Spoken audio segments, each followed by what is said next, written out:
সুপ্রিয় দর্শক, আসসালামু আলাইকুম। বিলম্বিত ঈদ মোবারক। ঈদ শেষ হয়ে গেছে, তবে আজ শনিবার 5ই এপ্রিল, ঈদের ছুটির সর্বশেষ দিন।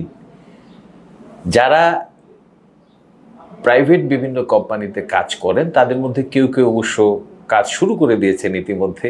আমরা যারা মিডিয়ার সঙ্গে যুক্ত তারা তো আসলে ঈদের ছুটি পাই না, কিন্তু নর্মালি স্বাভাবিকভাবে ঈদের ছুটিটা এবারের একটু বড় ছিল, 9-10 দিনের প্রায়।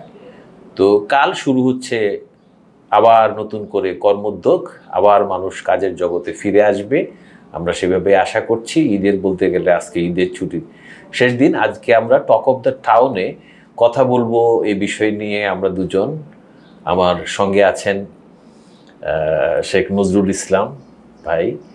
আমরা আজকে ঈদ নিয়ে কথা বলবো। নজরুল ভাই, আপনাকে স্বাগত জানাচ্ছি। ধন্যবাদ। নজরুল ভাই, কেমন ঈদ হলো এবার? আলহামদুলিল্লাহ, মানে সবসময় যেমন হয়, মানে একটা মানে বয়সের ব্যাপার আছে। ধরেন যে ঈদ বলতে আমরা যদি ঈদের কথা বলি, তাহলে তো ঈদ বলতে আমাদের যখন 7-8-এ পড়তাম, সেই ঈদটাই কিন্তু আমাদের সারা জীবনে শরীরের সাথে মেখে আছে। সেইটা ঈদ। সেই সময় আমাদের মনে হতো কি যে দিনটা কেন শেষ, কেন দিনটা শেষ হয়, এত ছোট কেন দিন। হ্যাঁ, এখন হয়ে গেছে। এখন ধরেন আমি তো ধরেন এই শহরেও থাকি, আবার মানে প্রতিদিনই শহরে আসছি রাজধানীতে, আবার চলে যাচ্ছি গ্রামে। একটু না, গ্রামেই থাকি। তো সেখানেও কিন্তু যে গ্রামে একটা বড় ব্যাপার ছিল যে ঈদ মানেই একেবারে সবাই একসাথে আড্ডা মারা। এই জিনিসটা কিন্তু আসলে একদমই মানুষের জীবন মানে যন্ত্রের সাথে মিলে গেছে।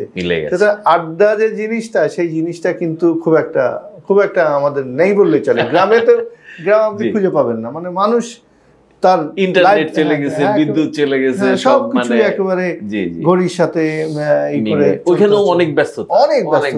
আগে যেমন গ্রামে একটা লেজি একটা টাইপ ছিল যে একটু বসে আড্ডা দিলাম, গল্প করলাম। ঈদের পরে ধরেন এক জায়গায় বসে কে কার বাড়ি এটা বোঝা যেত না। আচ্ছা, কার বাড়ি, কেউ কিছু বলতো না, কেউ দুপুরে খাবে বা কার বাসায় খাবে এরকম। কে যাচ্ছে, গল্প করতে করতে সময় হচ্ছে, সেই একটা বাসায় ঢুকে পড়লো, খেলো দিলো, গল্প করলো, চললো সারাদিন এইভাবে। কিন্তু এখনকার সেই মানুষের যান্ত্রিক সেই জীবনে কিন্তু ঈদ বলতে যেটা মানে আড্ডা মারা বাই, সেই জিনিসটা এখন নাই বললে আমাদের। এখন মনে হয় যে আমার আপনার বয়সে যারা পৌঁছে গেছি আমরা, আমাদের মনে হয় চাহিদাটা থাকে যেন মানুষ যেন করতে পারে, বাচ্চারা যেন ঠিক মতো আনন্দটা করতে পারে। তো এবারে ঈদটা আসলে যে ঈদে যাওয়া এবং ফিরে আসাটা কেমন আপনার কাছে কেমন? না, আমরা তো দেখছি, নিজেরা খবর নিচ্ছি, আমাদের খবর দিচ্ছেন আমাদের যারা সংবাদকর্মী আছেন, সারা দেশ থেকেই তারা দিচ্ছেন, নিউজ দিচ্ছেন। আমরা যেটা দেখছি সেটা হচ্ছে যে সবসময় আগের সাথে এটা হচ্ছে কি যে সবচেয়ে বড় জিনিস যে আপনার টিকিট নিয়ে একটা ঝামেলা সবসময় হতো। এবার তো আমরা মনে হয় অনেকেই এটা বলতে পারবেন না, কেননা আপনারা সবসময় জানেন যে এই টিকিটের একটা সীমাবদ্ধতা থাকে। তারপরে যে এদের যে সিন্ডিকেট, সেই সিন্ডিকেটকে মারতে মানে ধরেন 1 লাখ টিকিট 1000-এ নিয়ে আসছে। হ্যাঁ, সুতরাং সাধারণ মানুষের যে টিকিট পাওয়াটা একটা বিড়ম্বনা ছিল।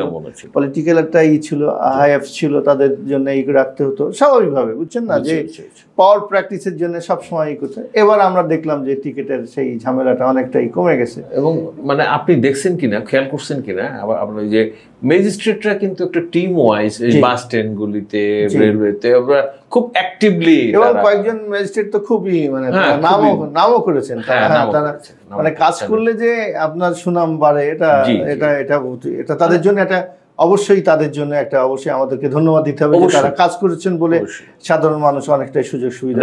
এইবার যে মানে শহরের লোক ঈদ করতে যায়, তাদের কাছে যাওয়াটা আমার হিসেবে আমি গত বছর পর্যন্ত কিন্তু দেখেছি যে একটা বিশাল একটা যন্ত্রণার ব্যাপার ছিল।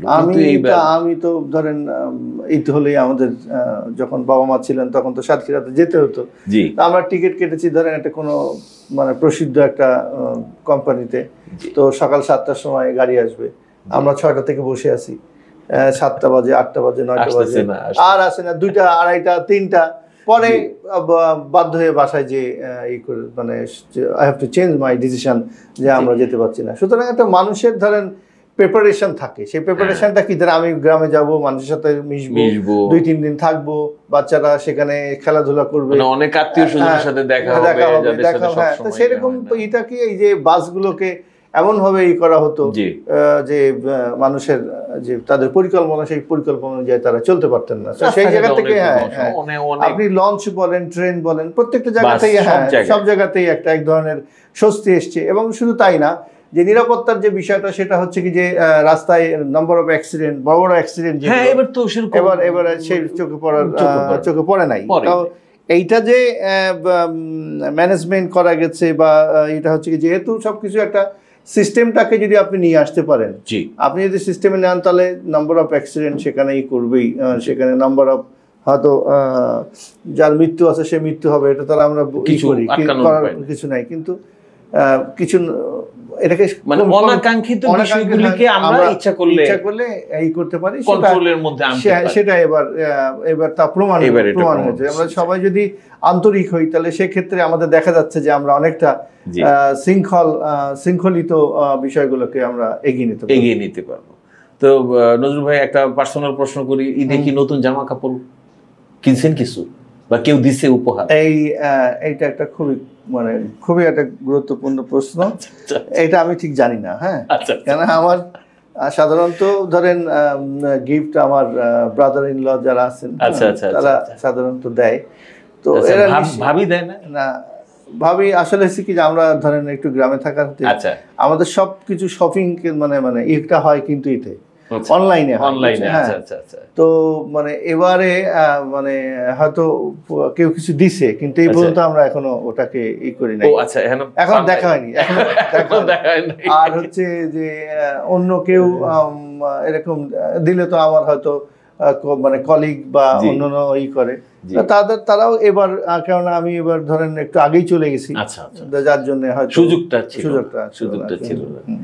ঠিক আছে দর্শক, এবারের ঈদ খুব ভালো হয়েছে। আমরা এখানে আসলে টক অফ দ্য টাউনে অনেক সময় সিরিয়াস বিষয় নিয়ে কথা বলি, আজকে একটু আমরা ঈদ উদযাপন নিয়ে কথা বলতেছি।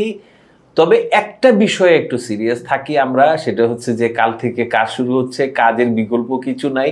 আমি আশা করব সবাই ঈদ কাটিয়ে এসে, আমরা দুজনই আশা করব সবাই আবার কাজে ঝাঁপিয়ে পড়বে। একটা জিনিস হচ্ছে কি যে সবচেয়ে বড় জিনিস, ধরেন আমরা বাঙালি হিসাবে আমরা সবাই কিন্তু ছুটিতে যেতে চাই। ছুটি 3 দিনের হয়, সেটাও আমাদের মেনে নেই। আবার 10 দিন হলেও আমাদের মেনে নেই। আবার অনেক সময় দেখা যাচ্ছে 3 দিন আমাদের পোষাচ্ছে না, তারপর 9 দিনও পোষাচ্ছে না। হ্যাঁ, তো এই জিনিসগুলো হচ্ছে কি যে একটা জাতি যখন 9টা দিন ধরে তাদেরকে সমস্ত অপারেশনগুলো, সমস্ত সেক্টরগুলো যখন বন্ধ থাকে, তখন কিন্তু তখন সেই জায়গাটা কিন্তু বিরাট একটা গ্যাপ তৈরি হয়।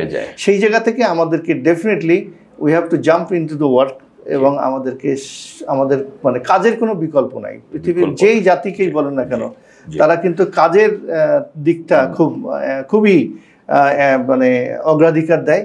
সেই দিক থেকে আমাদের অগ্রাধিকার দিতে হবে। আমাদের প্রত্যেকটা সেক্টরে, প্রত্যেকটা জায়গাতে আমাদের দিয়ে আমাদেরকে জাতিকে অন্তত যে এগিয়ে থাকার যে প্রচেষ্টা, কর্মমুখী যে প্রক্রিয়া, যে প্রচেষ্টা, সেই প্রচেষ্টা আমাদেরকে অব্যাহত রাখতে হবে, যাতে করে আমরা এগিয়ে যেতে পারি। আমরা সবাই ঘাড়ে ঘাড়ে হাত রেখে আমরা সবাই একসাথে কাজ করতে পারি, এগিয়ে নিতে পারি, এটাই আমাদের প্রত্যাশা থাকবে। জি জি, নজরুল ভাইকে অত্যন্ত ধন্যবাদ। খুব গুরুত্বপূর্ণ একটি কথা, একটি বিষয়কে তিনি তুলে ধরেছেন, যেটা আমারও কাছে মনে হয়েছে। আমরা অনেক লম্বা ছুটি পেয়েছি। আসলে এই ধরনের লম্বা ছুটি দেশের অর্থনীতি বলেন, কর্মোদ্যোগ বলেন, সব কিছুতে, প্রিয় দর্শক, আপনার কি মনে হয় এটা এক ধরনের লেথারিজম তৈরি করে, যেটা থেকে আমাদেরকে খুব দ্রুত বেরিয়ে আসতে হবে। সবাইকে ঈদের শুভেচ্ছা জানাচ্ছি। একই সঙ্গে আমরা দুজনেই আশা করছি যে আমরা আবারও সিরিয়াসলি কাজের মধ্যে ঢুকে যাব। কাজ ছাড়া কোনো বিকল্প নাই, কাজের মধ্যে থেকে আনন্দকে খুঁজে নেব। ধন্যবাদ সবাইকে।